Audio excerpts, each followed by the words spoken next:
Fala galera, sejam todos muito bem-vindos aqui na coletiva do Juba Futebol. E é o seguinte, o São Paulo, vou te falar das últimas notícias que são bastante empolgantes. O Tricolor ele se movimentou para fazer um fundo, quitar as dívidas bancárias e ele ter grana, cara, pro futuro. Só que agora ele vai ter que dar aquela enxugada, tem valores envolvidos já aí para falar, o São Paulo pode gastar X no ano.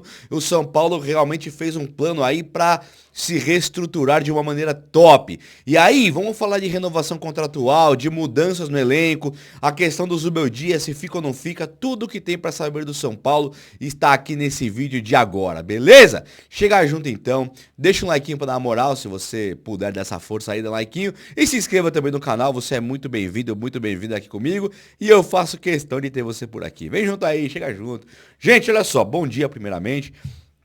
O São Paulo, ele teve esse negócio do FIDC, né?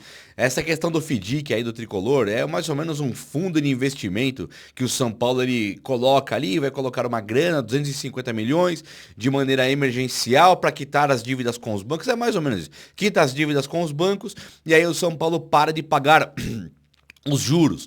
E aí ele teria tipo uma economia de 70 milhões por ano. Esse é o primeiro passo. Só que não para por aí. O São Paulo também ele tem a questão de reduzir o gasto anual. Então o São Paulo coloca um teto, foi aprovado pelo Conselho, que o São Paulo colocou um teto de gastos de 350 milhões por ano, é o que o São Paulo pode gastar. Então você imagina aí, o Flamengo fatura 1 bilhão por ano. O Corinthians também. São notícias que a gente lê por aqui, né? E aí o São Paulo ele fatura na casa dos 600 milhões. Ele vai poder gastar 350. Então falar em déficit, o São Paulo passou o semestre e ficou devendo mais 100 e pouco. Acabou o ano, vendeu fulano, ficou devendo 80 milhões. Não vai ter mais. O plano agora é para que o São Paulo fique positivo, 250 a 300 milhões por ano. É um plano para retomar realmente o cofre do São Paulo. E eu acho que isso é muito importante. Não é legal chegar aqui e falar sobre isso e não falar sobre, o São Paulo está contratando lá o De Bruyne. É muito mais gostoso tratar o mercado da bola. Mas as contratações do São Paulo, a mudança do elenco, ela vai continuar sendo feita. Mas vai continuar agora de uma maneira muito mais calma, muito mais oportunidades de mercado, jogadores que viriam de graça, como por exemplo, aí chegaram Jamal Lewis e Marcos Antônio. O São Paulo não comprou nenhum dos dois ainda, mas eles vieram de graça por enquanto. O Eric, o São Paulo acabou lá o contrato com o Eric e o Ceará, e aí o São Paulo trouxe o Eric assinando um pré-contrato. Então são compras que o São Paulo consegue fazer com um valor muito pequeno. Se você pensar no Ferreirinha, por exemplo, o valor que o São Paulo pagou pro Grêmio, nas notícias da ocasião, era de 7 milhões de reais. O que é um valor muito simbólico, quando você pensa que você pagou 40 e pouco no Galopo. Então, claro que é muito mais caro comprar o Nicão por 10 do que você comprar o Ferreirinha por 7. Qual que é a diferença? 10 e o 7 aí, além dos 3 milhões de diferença, é que o Ferreirinha joga. E o Nicão não. Então o São Paulo ele tem que parar de comprar caras que não jogam, como dúvidas, igual o Michel Araújo, e começar a comprar caras na certeza. Alguma vez dará errado? Claro. Claro que dará errado. Mas uma coisa dará errado quando você compra o Ferreirinha, quando você puxa por empréstimo o Marcos Antônio. Deu errado, paciência é pouquinho. O que não pode é você comprar um cara igual o Galopo, sem conhecer direito ele, sem saber qual posição que ele joga até hoje. É pagar 20 milhões num cara igual o Ferrarese, que não vai jogar no São Paulo titular, acho que nunca. E é o zagueiro mais caro do elenco de São Paulo. Pagamos 20 milhões de reais no Ferrarese. Aí tá o erro. Aí é onde mora o problema e é isso que o São Paulo agora opta por não ter mais. Eu acho que esse teto de gastos aí, ele é preocupante em alguns momentos. Imagina assim, o São Paulo tá brigando para não cair. São Paulo tá brigando para não cair, precisa comprar fulano de tal, não dá, não deu, não comprou, e aí o São Paulo cai para uma segunda divisão, não pode acontecer. Então tem que ter um trabalho agora de futebol dobrado, triplicado, sabe? Tem que ser um trabalho muito mais sério, com olheiros de qualidade que vão pegar as oportunidades de mercado. Olha aí o Alexandro, que estava de graça, parece que pediu muito, o São Paulo não trouxe, fez gol contra o Corinthians e deve aí, é um dos favoritos a ganhar a Copa do Brasil de novo. Então, sabe, quanto custa pro Flamengo o Alexandro se ele ganhar a Copa do Brasil? Custa nada.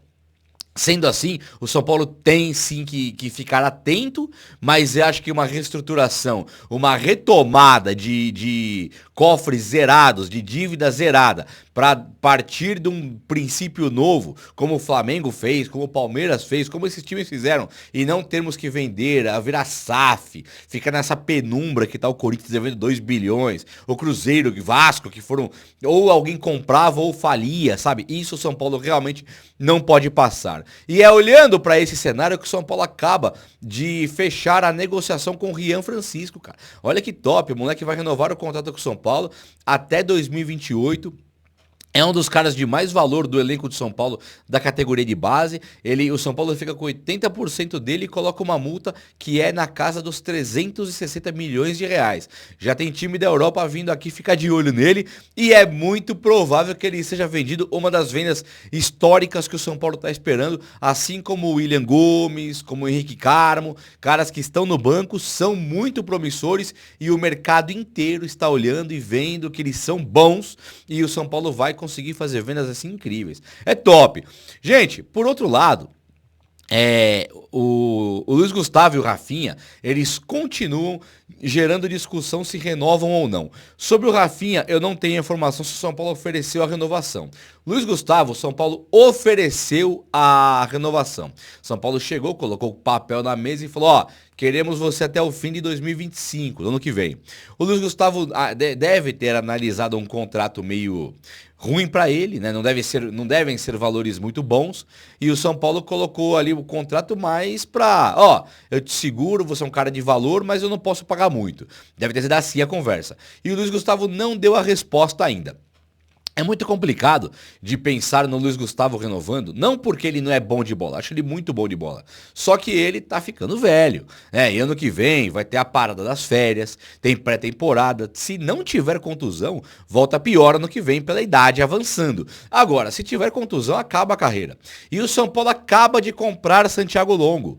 O São Paulo tem o Luan, que quer voltar do lado do Vitória pro São Paulo. São notícias, o Vitória quer comprar. Mas tem notícia falando que o Luan quer voltar pro Tricolor. Além do Luan, Santiago Longo, voltam Pablo Maia e Alisson.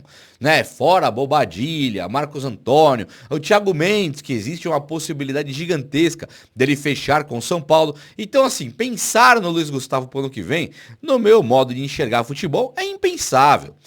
Tem que dar uma renovada, até porque o Luiz Gustavo veio, nós não ganhamos a Copa do Brasil, não ganhamos a Libertadores, não vamos ganhar o Brasileiro, ele foi legal no time, ajudou, mas assim, o resultado dessa ajuda, ela não tem na prática, ela vai ter assim, eu lembro que em 2024 ele esteve lá no Tricolor e tal, nada demais, a verdade mesmo é que tem que dar uma renovada no elenco, precisa ter um elenco mais leve, precisa ter um elenco mais jovem, precisa ter um elenco absolutamente competitivo, principalmente por não ter valores exorbitantes envolvidos em negociações, como é o caso do Palmeiras, do Flamengo, do Botafogo, que quando vão comprar são compras estratosféricas em termos financeiros, né? Eu acho que o São Paulo caminha para um lugar muito bacana. Gente, o assunto do momento do São Paulo é o Zubeldia ficando ou não. E eu vou falar agora sobre notícias para depois dar a minha opinião, tá? As notícias que chegaram, que lá na Argentina o Boca teria tido interesse no Zubeldia e coisa e tal.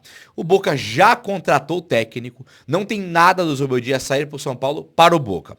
O que chegam de notícias agora internas, que também não são confirmadas, em que fique claro. O Zubeldia estaria tendo um processo de fritura dentro do Tricolor.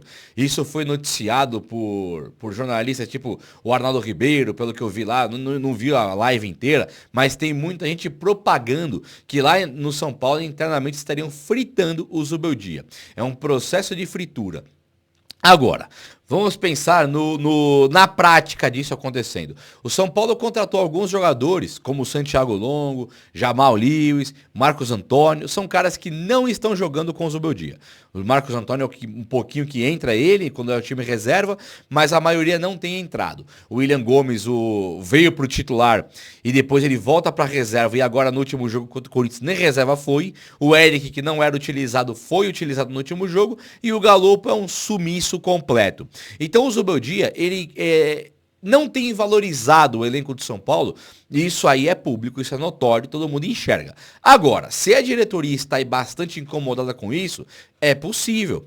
Claro que essa fritura, ela se deve à falta de resultados. Ninguém pensaria em fritura porque não colocou o Galopo se o São Paulo tivesse classificado na Copa do Brasil e Libertadores. Quando você perde tudo, aí sim começa esse processo de vamos trocar de técnico ou não.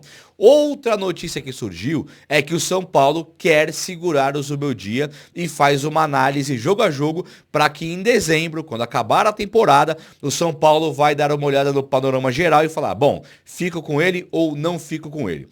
Em contrapartida, tem uma outra, boato, que o Zubeldia estaria incomodadíssimo com o São Paulo, porque internamente estão cobrando ele de escalação de alguns jogadores e que os contratados não foram pedido dele, o que também faria todo sentido se fosse verdade, não sei se é ou se não é, mas faz todo sentido. Por quê? Porque o Zubeldia recebeu aí Marcos Antônio, Santiago Longo, o Jamal Lewis, e ele não tem utilizado os caras. Juan Tressoldi também é outro contratado do São Paulo dessa janela, para não falar do Luiz Gustavo, do Ferreirinha, do Eric, caras que vieram nesse ano aqui, os que vieram na janela agora, nenhum está sendo utilizado. Nenhum chegou, pegou a camisa e foi pro campo. São Paulo é Rato, é Luciano, é Rafinha, é Luiz Gustavo, é o mais do mesmo, de sempre. Então o Zubeldia, ele por não ter utilizado os jogadores contratados, leva realmente a crer que ele não pediu esses caras. E é por ele não usar que começa a batata quente dele ferver ali. A batata tá assando. E o São Paulo, que nega isso publicamente, ele não tem plano B para técnico. Se o São Paulo demite o Zubeldia hoje, ele demite tipo assim, em outubro, faltando com uma data FIFA que vai vir, faltando 10 rodadas para acabar o Brasileiro, e o ano não acabou ainda. O São Paulo tem que pegar uma vaga para Libertadores. Com o Zubeldia vai pegar? Isso ninguém tem como saber, porque o Zubeldia, o trabalho dele tem piorado. Então ficar em quarto, pegar uma vaga direta ali, não pré-Libertadores, não é nada simples. Mas é um técnico mantido no cargo até segunda ordem e é um técnico que, se ele mesmo não quiser sair do tricolor, ele vai conseguir continuar a ter o cargo dele garantido, desde que ele tenha resultados positivos jogo a jogo. A minha opinião é que o trabalho do Zubeldia se perdeu.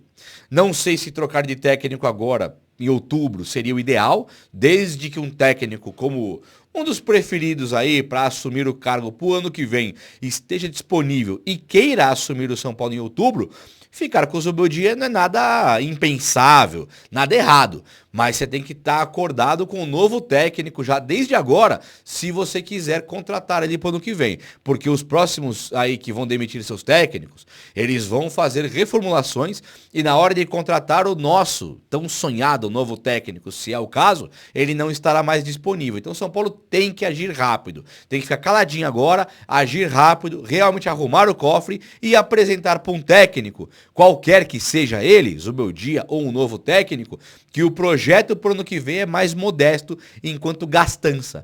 É ou não é? O vídeo de hoje foi esse. Espero muito que você tenha gostado. Se gostou desse likeão aí, tamo junto. Um abraço, meus amigos. Até a próxima. Valeu!